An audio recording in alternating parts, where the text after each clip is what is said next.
Bon, on fait quoi? Bonjour à tous et bienvenue dans cette nouvelle vidéo.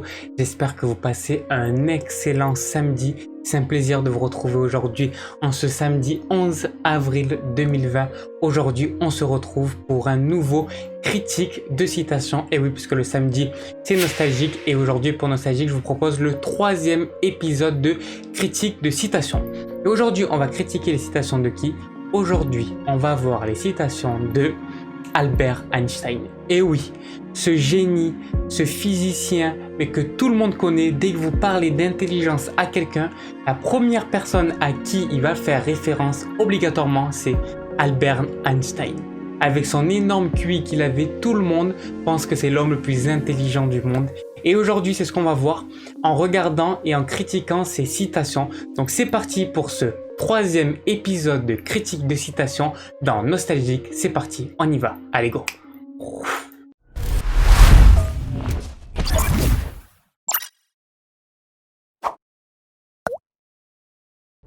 Bon alors, Albert Einstein, j'ai même pas besoin de vous le présenter.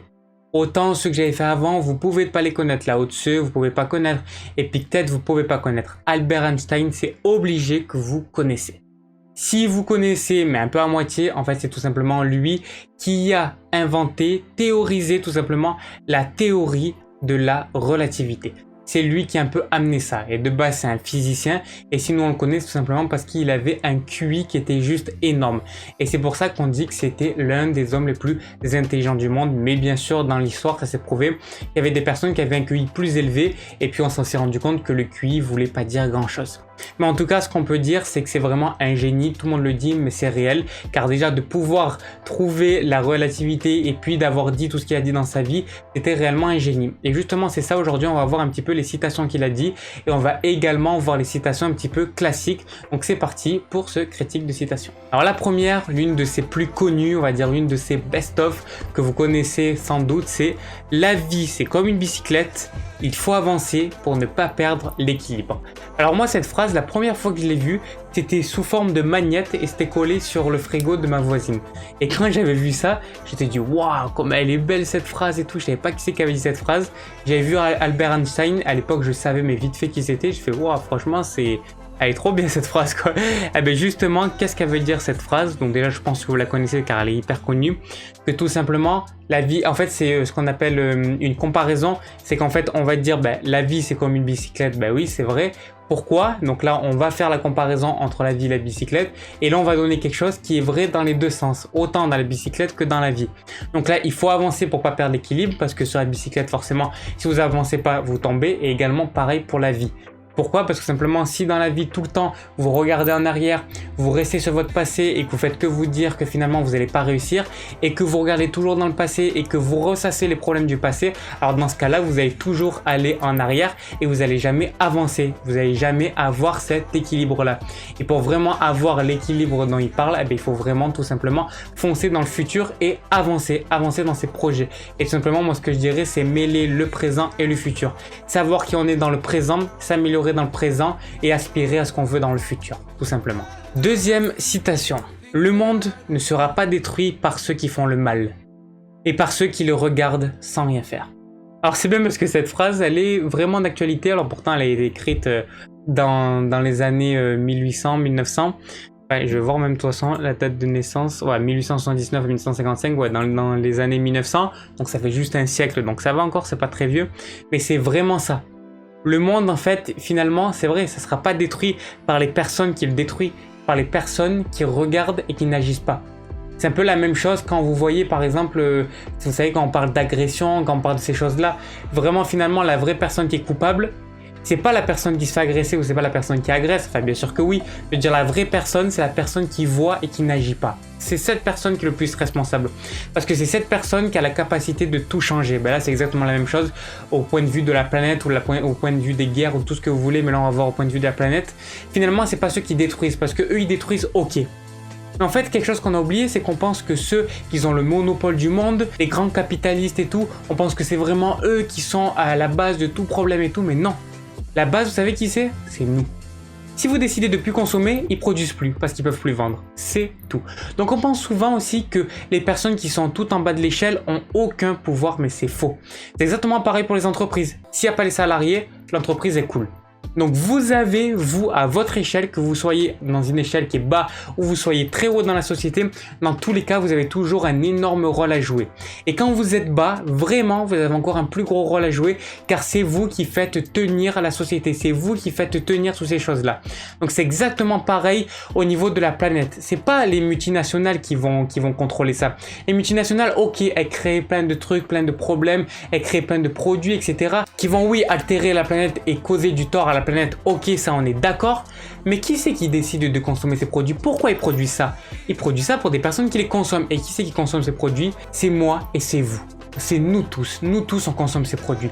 Si on décide d'arrêter de consommer ces produits, eux, ils décident d'arrêter la production, c'est tout. On a vraiment le pouvoir et la capacité d'arrêter ça. Donc c'est vraiment notre pouvoir à nous.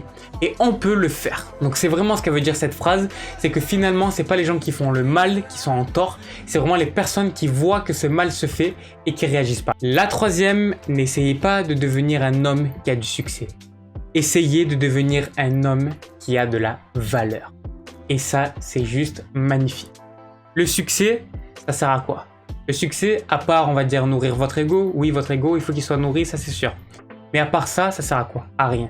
Par contre, si vous êtes un homme de valeur, si vous êtes un homme qui a des valeurs et qui apporte de la valeur aux gens, alors dans ce cas-là, on parle plus du tout de la même chose.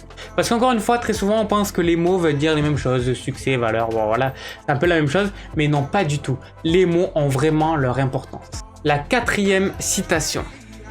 Placez votre main sur une poêle, 1 minute, et ça vous semblera durer 1 heure. Asseyez-vous auprès d'une jolie fille 1 heure, et ça vous semblera durer 1 minute. C'est ça, la relativité. Cette phrase, je l'adore parce que vraiment, si vous voulez expliquer la relativité à quelqu'un, vous lui donnez cette phrase. Et il va comprendre directement. Parce que c'est vraiment ça en fait, le concept de relativité, c'est ça. C'est qu'en fait, ça dépend d'une personne à une autre, ça dépend vraiment d'un contexte à un autre, de pouvoir savoir vraiment si quelque chose va être bon pour une personne ou non. C'est toujours ce que je dis, la relativité, c'est un petit peu ça. C'est que en fait, finalement, quelque chose que vous allez apprécier, bien sûr, va passer beaucoup plus vite que quelque chose que vous allez détester. Donc c'est vraiment en fait simplement cette comparaison qu'il y a entre mettre la main sur une poêle. En fait, finalement, ça va durer qu'1 minute, mais la douleur va rester pendant plus d'1 heure. Et à l'inverse, vous allez rester assis 1 heure auprès d'une jolie fille, mais finalement pour vous ça va sembler durer 1 minute. Donc en fait c'est ça qu'elle veut dire cette phrase, donc c'est un peu une manière rigolo de pouvoir aborder la relativité. 5e citation, un problème sans solution est un problème mal posé. Mais là c'est parfait, ça rentre pile poil dans quelque chose, c'est comme si c'était tombé pour moi alors que je viens juste de l'avoir maintenant la phrase. Aujourd'hui, je vous propose un podcast spécial ce soir à 20h. Donc je vous laisse les liens en description, mais du coup ça sera ce soir à 20h que ce podcast sort. Et ce podcast justement, il parle de quoi? Il parle de comment trouver des solutions à des problèmes et comment tout simplement transformer une faiblesse en force. Et c'est vraiment ce que dit cette phrase, un problème sans solution est un problème mal posé. Et oui, car il y a une solution à tout problème. Mais vraiment tous les problèmes, même les plus gros problèmes du monde ont toujours une solution. Si vous ne trouvez pas la solution, c'est vraiment que vous vous posez mal la question ou que vous regardez dans la mauvaise direction. Et c'est un peu ce qu'il dit, c'est tout simplement si vous n'arrivez pas à trouver la solution, c'est que vous avez mal posé le problème. Et pour la dernière citation, la folie est de toujours se comporter de la même manière et d'attendre un résultat différent. Aussi une autre version qui est tout simplement la folie c'est de faire tout le temps la même chose et d'attendre un résultat différent. Cette phrase c'est l'une des plus connues d'Albert Einstein et très souvent on l'a dit même sans savoir que c'est Albert Einstein qui l'avait dit. Cette phrase elle est juste magnifique, je sais que je le dis souvent, mais vraiment moi j'adore cette phrase parce qu'elle représente et elle reflète à fond notre société où on fait toujours la même chose mais on attend toujours un résultat différent et c'est pour ça qu'on se plaint. On fait la même chose, on a le même résultat et on se plaint.